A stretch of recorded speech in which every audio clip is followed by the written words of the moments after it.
বিজিবির পক্ষ থেকে বিজিবি সদর দপ্তরের নির্দেশনায় আমরা এসেছি বানিয়াচং উপজেলার সুজাতপুর ইউনিয়নে বাল্লা নামক একটি গ্রামে। তো এই গ্রামে আপনারা দেখেছেন যে গ্রামের চারিদিকে পানি এবং এখানে মনে হয় 50-60টি বাসা আছে। এই গ্রামের মানুষজন কিন্তু গৃহবন্দী।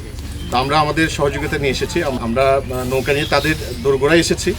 আমাদের পক্ষ থেকে বা আমাদের বিভিন্ন ধরনের ডক্টর এসেছেন, আমাদের বিজিবি ডক্টর আছেন, একটা মহিলা ডক্টর স্পেশালিস্ট আছেন এবং 3 জন ডক্টর আমাদের সাথে আছেন। তারা বিভিন্ন রোগীদের ঘরে ঘরে যে তাদের সমস্যা যেটা আছে সেই সমস্যাগুলো সমাধানের ওষুধ দিচ্ছেন, প্রেসক্রিপশন দিচ্ছেন।